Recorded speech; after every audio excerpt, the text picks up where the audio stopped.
केदार शुक्ला के आरोपों पर कहा कि ये उनके निजी विचार हैं। प्रदेश में कहीं पर भी धर्मांतरण जैसे मामले है ही नहीं।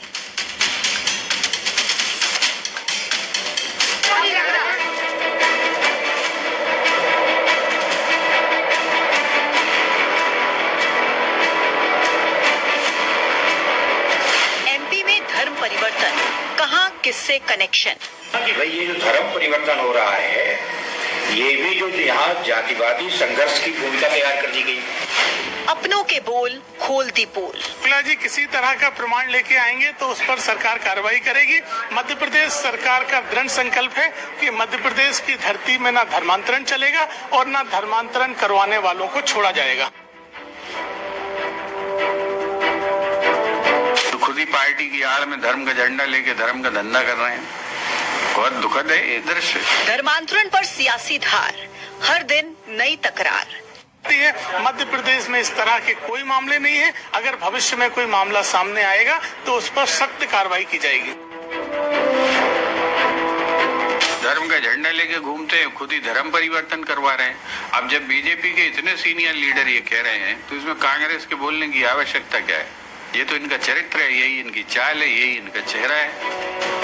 धर्मांतरण को लेकर एक बार फिर से मध्य प्रदेश में सियासत गर्मा गई है। पूर्व बीजेपी के विधायक केदारनाथ शुक्ला का कहना है कि जातिवाद संघर्ष के चलते तमाम हिंदू धर्म परिवर्तन करने के लिए मजबूर हैं। सरकार भी धर्मांतरण को लेकर कोई ठोस कदम नहीं उठा रही है। उधर कांग्रेस ने भी बीजेपी पर गंभीर आरोप लगाए।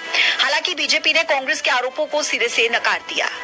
बीजेपी का दावा है कि प्रदेश में धर्मांतरण जैसे कोई मामले नहीं है। आखिर पूर्व बीजेपी विधायक का इशारा क्या है? आज इसी पर करेंगे महाडिबेट में चर्चा।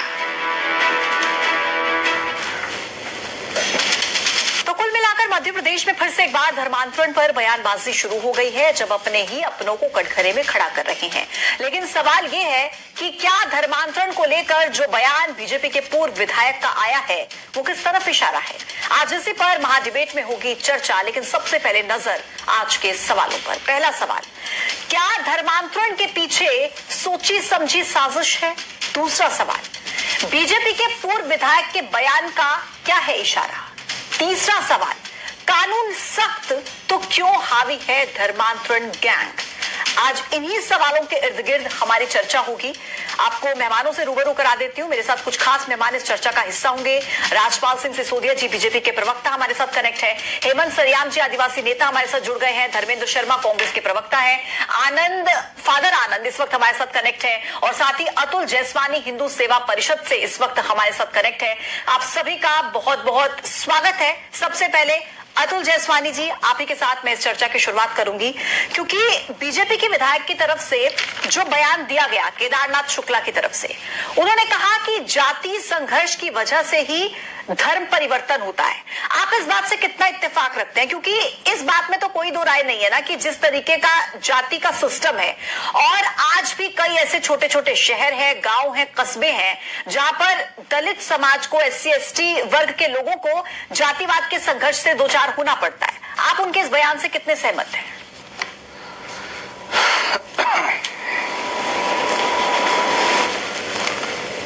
हाँ जी, ये जो बयान उन्होंने दिया है, ये बयान इस प्रकार से है कि जब हमें कुछ मालूम नहीं है और कोई व्यक्ति किसी धर्म विशेष का किसी भी प्रकार से धर्मांतरण करने का प्रयास कर रहा है और एक सुनियोजित रूप से षड्यंत्र रच के कर रहा है, और अगर वो बात हमें देर से पता चलती है तो कहीं ना कहीं ये होता है कि धर्मांतरण जिस प्रकार से हो रहा है हम उसे चूक जाते हैं। अब एक एक व्यक्ति पे हम नजर रखें कि ये जो हम पे घात लगा के बैठे हैं, षड्यंत्र रच रहे हैं, ये मुमकिन नहीं होता। पर जब भी पता चलता है तो अपनी धर्म की रक्षा के लिए सामने आया जाता है। नहीं, धर्म की रक्षा करना तो ठीक है, उसमें कोई नहीं रोक रहा है। लेकिन अतुल जी, मेरा सवाल आपसे ये था कि क्या आप ये बात मानते हैं कि जातिवाद के चक्कर में बहुत सारे लोग धर्म परिवर्तन करने के लिए मजबूर हैं? आज भी वो जो भेदभाव का सामना उन्हें समाज में करना पड़ता है, आर्थिक तौर पर हो या सामाजिक तौर पर, आपको लगता है कि ये वजह है इसके पीछे? नहीं, भेदभाव कहीं पे भी नहीं है। जो सरकार है, जो सामाजिक संस्थाएं हैं, वो समरसता को लेके इतना कार्य कर रहे हैं। और ये है कि जितने भी जाति वर्ग हैं एक ओम के छतरी के नीचे आते हैं, सभी सनातन हैं। ये जात पात के भेदभाव के कारण बिल्कुल भी नहीं हो रहा है धर्मांतरण। जब किसी में कोई कमी दिखती है तो जो षड्यंत्रकारी होते हैं वो उसका लाभ उठा के धर्मांतरण करने का प्रयास करते हैं। जैसे कल भी जबलपुर में अतुल जी कहाँ कमी दिखती है? आप कह रहे हैं कि कमी दिखती है, कहाँ पर? जैसे एक उदाहरण है, हाँ। जैसे कोई बीमार है, उसको बीमारी है, वो जगह जगह डॉक्टरों के भटक के होके आगे परेशान है। तो अगर षड्यंत्रकारी है जिसको धर्मांतरण करना ही उसका लक्ष्य है, या कोई आर्थिक रूप से कमजोर है, वो व्यक्ति आर्थिक रूप से कमजोर है और ये अगर षड्यंत्रकारी धर्मांतरण करने वाले को पता चलता है तो वो उनको धन का लाभ देते हैं।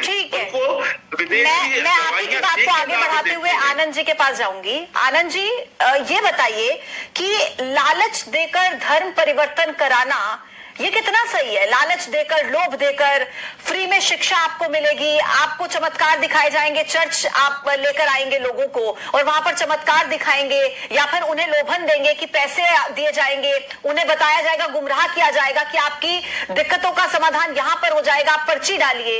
ये कितना सही है आनंद जी, कमजोरियों का फायदा उठाना?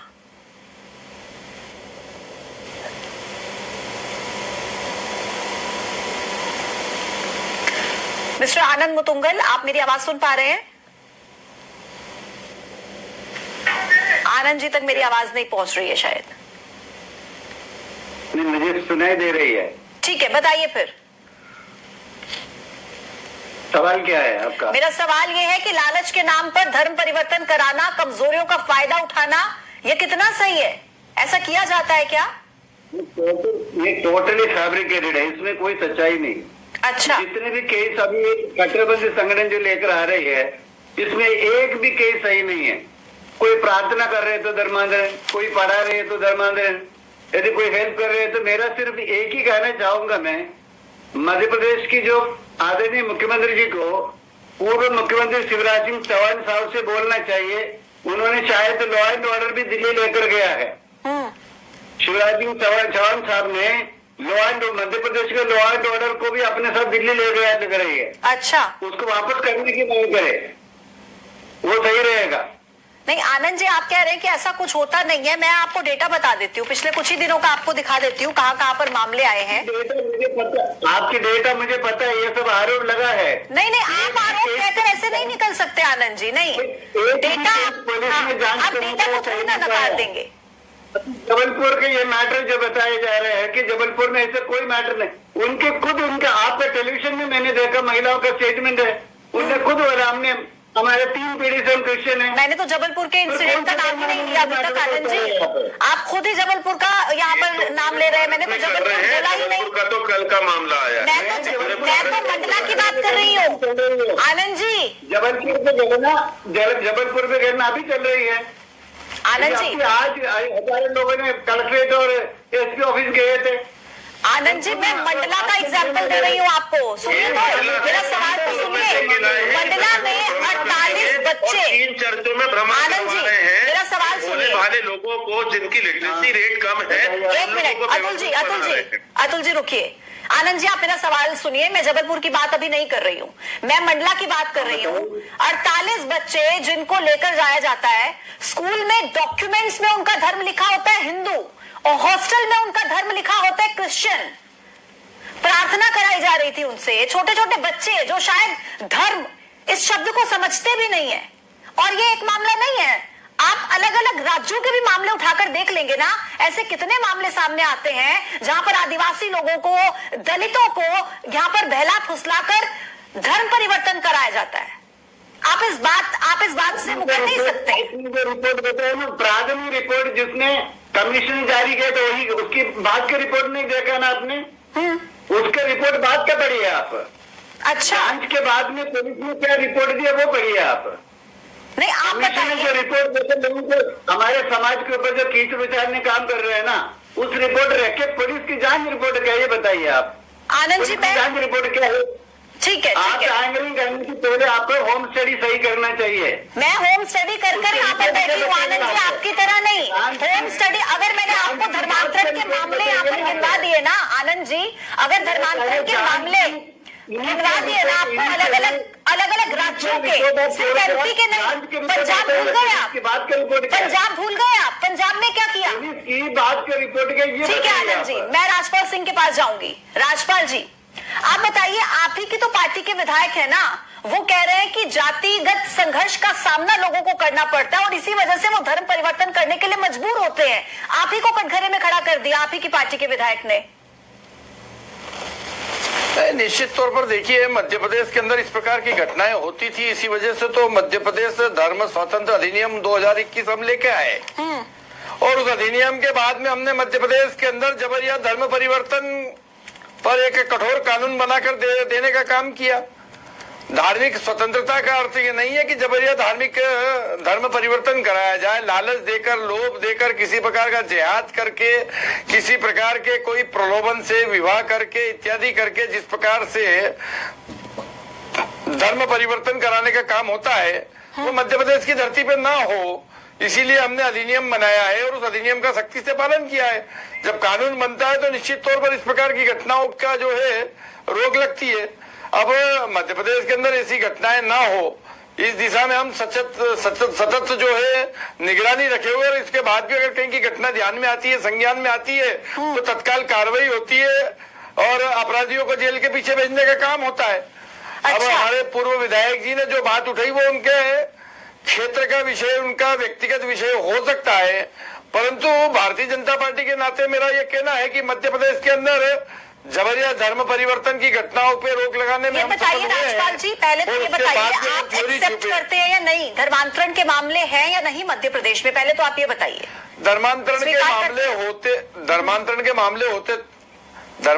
मामले होते थे जब तो मध्य प्रदेश धर्म स्वतंत्र अधिनियम 2021 की धाराओं में मजबूती से हमने चेंज करने का काम किया। ठीक है, तो अधिनियम ही नहीं लाना पड़ता अगर ये नहीं होता।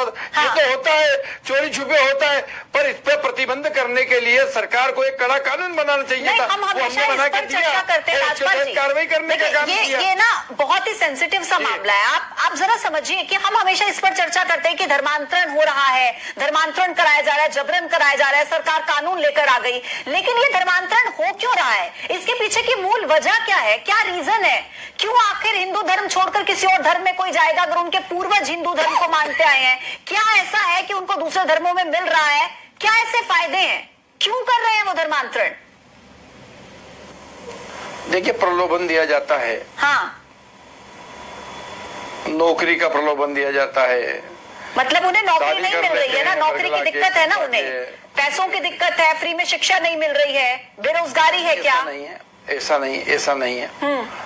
नहीं है, लालच में पड़ जाते हैं। कई लोग अशिक्षित है तो समझ नहीं पाते हैं, जो शिक्षित है वहां तक जाकर समझाने की कोशिश करते हैं, जब तक फिर वो बताते हैं कि हमारे साथ ऐसा हो गया। कई लोग समझ नहीं पाते, भोले भाले लोग, उनको बरगला दिया जाता है, मिसगाइड कर दिया जाता है, भ्रमित कर दिया जाता है। कई सारे इसके कारण है। अच्छा, निश्चित तौर पर ये एक विशाल हमारा प्रदेश है और इसमें विविधता है, कई सारा पिछड़ा क्षेत्र है, कई सारा इंटीरियर है, पहाड़ी क्षेत्र है, पर आदिवासी क्षेत्र है। वहां जाकर ये लोग उनके बीच में जाकर उनके अपने बनकर उनको बरगला के और इस प्रकार की कार्रवाई करते हैं, जबरिया करते हैं, लालच में करते हैं, धमका के करते हैं, तमाम तरह की चीजें हैं कि लोग लालच में करते हैं, लोग लालच में फंस जाते हैं, लेकिन सरकार के एंड से सब कुछ सही है, पूरे रोजगार मिल रहा है, सब शिक्षा मिल रही है, अच्छा स्वास्थ्य सेवाएं मिल रही है, सब कुछ मिल रहा है, बावजूद इसके लालच में फंस जाते हैं, ब्रेन वॉश हो जाता है उनका।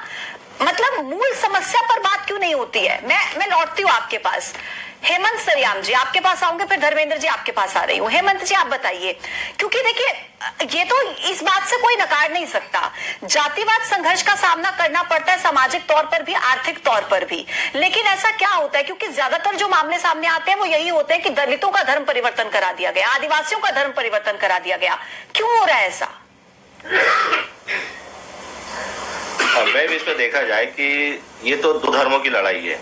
अगर यहाँ देखा जाए कि भाई दो धर्मों के बीच की लड़ाई है जिसमें लोगों को एक दूसरे की ओर खींचा जाता है। अब दोनों धर्म में कई प्रकार की जातियों के लोग रहते हैं। अगर इनका जाति विवाद रहता आपसी में तो इस धर्म को बीच में नहीं लाते। आज जब यहाँ धर्मांतरण की बात आ रही है कि यह देश संविधान से चलता है और संविधान में सारे प्रावधान इनका संरक्षण है, यानी वो जो निचली जाति के लोग हैं, कहते कमजोर वर्ग के लोग हैं, इनके लिए शासन द्वारा तमाम सुविधाएं इनके विकास के लिए खर्च की जाती है। इनके लिए तमाम कहते राशि जो है इनके ऊपर खर्च की जाती है। ऐसा कौन सा कारण है कि ये लोग धर्म छोड़ के यानी कि अब धर्म परिवर्तित कर लेते हैं? इसके पीछे देखा जाए तो सबसे बड़ी कि शासन जो विकास की बात करता है कि आदिवासियों का इतना विकास किया जा रहा है, इनके क्षेत्र में इतने करोड़ों रुपए खर्च किए जा रहे हैं इनके विकास के लिए। अगर इनका अच्छे से विकास होता तो इनको कहीं जाने की जरूरत नहीं, अपनी रीति रिवाज परंपरा का पालन करते रहते और मस्त जीते रहते। परंतु यहाँ शासन अपने आप को यानी कि छुपाने के लिए ये धर्मांतरण का मुद्दा बीच में ले आते हैं। जिनका धर्मांतरण हो रहा है क्या वो पहले उनका धर्म पहले मालूम कर लिया जाए कि कौन से धर्म में आते हैं, कौन से धर्म में नहीं आते हैं। क्योंकि यहाँ भारत का संविधान खुद बोलता है अनुच्छेद 25 के तहत कि जो पूर्व के कानून है, ठीक जो है, पूर्व के आप कह रहे हैं कि विकास उस तरीके से नहीं हो रहा जैसे होना चाहिए और यही वजह है कि वो धर्मांतरण करते हैं। ठीक है, मैं लौट रही हूँ आपके पास। धर्मेंद्र जी, आप बताइए आपकी क्या प्रतिक्रिया है? आप तो निश्चित तौर पर बीजेपी को यहाँ पर जरूर कहेंगे कि जातिगत संघर्ष जो उनके ही विधायक उन पर आरोप लगा रहे हैं वो सही है, यही कहेंगे आप धर्मेंद्र जी?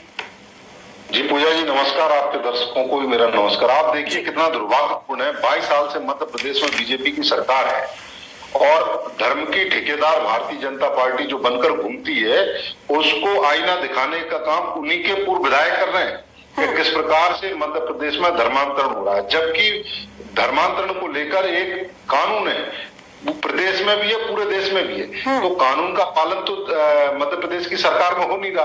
22 साल से केवल और केवल झूठी ब्रांडिंग और झूठी बातें की जा रही हैं। भाईचारे को बिगाड़ने का काम भारतीय जनता पार्टी के लोग लगातार कर रहे हैं। आप देखिए मध्य प्रदेश दलित और आदिवासियों के अत्याचार में तीसरे नंबर पर आ चुका है। मध्य प्रदेश का पायदान तीसरे नंबर पर है। तो मध्य प्रदेश की सरकार ने 22 साल बहुत लंबा समय होता है। मध्य प्रदेश में की सरकार होने के बावजूद आज भी धर्मांतरण के मामले अगर सामने आ रहे हैं और आपने इतना कठोर कानून भी बना दिया तो क्यों आ रहे हैं? लेकिन जातिगत जनगणना की मांग तो आप कर रहे हैं। तो जातिगत जनगणना तो हम सामाजिक न्याय के लिए कर रहे हैं ना भाई। किसकी इतनी संख्या है, जिसकी जितनी संख्या भारी उसकी उतनी हिस्सेदारी। आपको पता तो चले आपके कितने लोग हैं, कौन सी जाति के कितने लोग रह रहे हैं, इसमें गलत क्या है? आप अगर जातिगत जनगणना नहीं कराएंगे तो भारत की आबादी क्या है, किस समाज के कितने लोग भारत में रह रहे हैं, उनका जीवन यापन कैसा है, कौन सी जाति। अच्छा एक बात बताइए धर्मेंद्र जी, आपको क्या लगता है अगर ये जो जातिगत संघर्ष है जो चल रहा है ये अगर खत्म हो जाएगा तो धर्मांतरण की प्रॉब्लम का समाधान हो जाएगा, ठीक हो जाएगी, कुछ नहीं होगा ऐसा?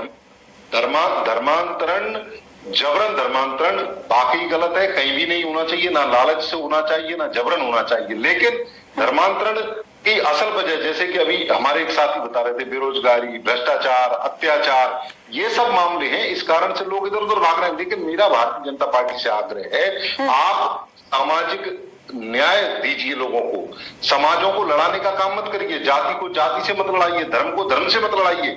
आप विकास की बात करिए, आप अच्छी शिक्षा की बात करिए, अच्छे स्वास्थ्य की बात करिए। लेकिन आप ना रोजगार की बात करते हैं, ना आप चिकित्सा की बात करते हैं, ना शिक्षा की बात करते हैं। आप जब देखो तब मुस्लिम जात पात इन्हीं में लोगों को उलझाए रखते हैं। आप असल मुद्दों जनता का ध्यान भटकाने। ठीक है धर्मेंद्र जी। आनंद जी, मुझे एक बात आप बताइए कि अगर वाकई लोगों की मदद करना चाहते हैं, अगर आपको लगता है कि कोई दबा कुचला व्यक्ति है जिसके साथ सामाजिक तौर पर न्याय नहीं हो रहा, मदद करना चाहते हैं, मुफ्त में शिक्षा देना चाहते हैं, तो धर्म परिवर्तन किए बिना ये सब काम नहीं हो सकता क्या? यह जरूरी है पहले धर्म परिवर्तन होगा फिर आपको वो सब सुविधाएं मिलेंगी? जरूरी है क्या? गलत बात है कि धर्म परिवर्तन करके ये सब कर रही है, ये सब केवल आरोप लगा रही है। धर्म परिवर्तन के मतलब क्या ये भी नहीं समझ पाते संगठन और ये पुलिस वाले। धर्म बदलने का मतलब है कि इसको संस्कार देते हैं, धार्मिक विधि में उसका संस्कार देते हैं। और दूसरी बात है धर्म परिवर्तन केवल भारत की समस्या नहीं पूरे दुनिया में चल रही है। अभी महाकुंभ में कितने यूरोप के कितने क्रिश्चियन आए कुंभ में करने के लिए। ये कोई थोड़ी बोलता है कि वो धर्म परिवर्तन कर दिया। धर्म परिवर्तन के मतलब कि इसको तो समझे पहले, ये केवल आरोप लगाने से कुछ नहीं होता। धर्म परिवर्तन की क्या मतलब है, किस प्रकार धर्म परिवर्तन होती है? किसी को शिक्षा देने से धर्म परिवर्तन नहीं होता। लेकिन किसी को शिक्षा का लालच देकर अपने धर्म का प्रचार करने से और ये कहने से कि आप आइए हमारे धर्म में, आपको वो सब मिलेगा जो आपको नहीं मिल रहा। ये बात आप और आपसे जुड़े कुछ संगठन है, कट्टरपंथी, उन लोग कह रही है। लेकिन धर्म परिवर्तन यदि मतलब आपसे एक सवाल पूछ लिया जाए, हाँ नहीं, बात समझो। पूरे भारत में 25,000 से करीब स्कूल चल रही है। यदि हम लोग धर्म परिवर्तन करना होता, पूरे भारत में कितना क्रिश्चियन होता आज? आप इस पर विचार किया कभी? देखिए आनंद जी, 25 से 30,000 स्कूल चलते हैं। ठीक है, यदि हम 2070 से चला रहे स्कूल, लेकिन कितने स्कूल ऐसे मैंने भी आपको मंडला का ही एग्जाम्पल दे दिया, एमपी का ही, मैंने स्कूल का ही तो एग्जाम्पल दिया। 48 बच्चे, 48 स्टूडेंट्स जिनको ले जाया गया। जब वहां पर बाल आयोग की टीम पहुंची, देखा डॉक्यूमेंट्स में था हिंदू धर्म, हॉस्टल में था क्रिश्चियन। तभी रिपोर्ट बताइए ना, पुलिस की जांच की बात का रिपोर्ट बताइए आप। जांच की पूरी रिपोर्ट बता रहे हैं। अतुल जी कुछ कहना चाह रहे हैं? ये इनने कहा धर्मांतरण का सही अर्थ जान ले, ये बात तो सही है। जो धर्मांतरण करते हैं, जो धर्मांतरण करवाते हैं, जो षड्यंत्र रचते हैं, सही अर्थ और सही काम तो वही बता पाएंगे, क्योंकि हमें भी समझने में समय लग जाता है। जब तक हम पहुंचते हैं वो भोले भाले लोग जिनको समस्या है, जो आर्थिक रूप से कमजोर हैं, जिनकी लिटरेसी रेट कम है, जिनको मालूम ही नहीं कि ये धर्म क्या होता है, जात क्या होता है, उन लोगों तक ये पहुंच जाते हैं, वहां जाके धर्मांतरण करके आ जाते हैं। उसके बाद हम लोग पहुंचते हैं। और ये क्या इंगित कर रहे हैं कि ये पुलिस वाले नहीं समझ पाए। अभी संविधान की बात चल रही थी और बोल रही है पुलिस वाले नहीं समझ पाते। जो संविधान का निर्वहन करते हैं, जो लॉ एंड ऑर्डर मेंटेन करते हैं, जो इन लोगों की जांच करते, बोल रहे वो नहीं समझ पा रहे। ये आप पे मीडिया में बोलते वो नहीं समझ पाते। इनके जो स्कूल हैं जितने भी है ना, वो पर्याप्त है, धर्मांतरण के अड्डा ही है वो, क्योंकि हर जगह पहुंच के। अतुल जी, जबलपुर के जिस मामले का जिक्र आप भी कर रहे थे, मुझे बताइए कि उसमें तो आपको पूरा वो मामला पता होगा कि पुलिस थाने लेकर पूरी बस के लोगों को वहां पर हिंदू संगठन के लोग पहुंच गए और उन्होंने बोला कि हम तो पहले से ही ईसाई धर्म के लोग हैं। तो ऐसे मामलों पर आप क्या कहेंगे? मतलब ये किस तरीके से वहां पर जज किया जा सकता है जब उन्होंने खुद ही कह दिया कि हम तो पहले से ही ईसाई धर्म को मानते आ रहे हैं? तो इसकी तो कोई प्रक्रिया होती होगी ना। ईसाई धर्म को मानते आ रहे हैं, हम ईसाई हैं कि नहीं उसके दस्तावेज नहीं होते हैं, क्योंकि इनका कहना स्पष्ट है। आप जिस भाषा में बात करते हो बात करो, आप जिस भाषा में नाम लिखते हो नाम लिखो। आपको हिंदी में गाने पसंद है, हिंदी में आपके लिए भजन बना देते हैं ईसाइयत के, उस हिसाब से आप चलिए। मेरे पास समय की थोड़ी सी कमी है और इसलिए मुझे यहाँ पर आप सभी को रोकना होगा। फिलहाल आपका बहुत बहुत शुक्रिया मेरे साथ इस चर्चा में जुड़ने के लिए। तो कुल मिलाकर इस मुद्दे पर आज हमने चर्चा की, अलग अलग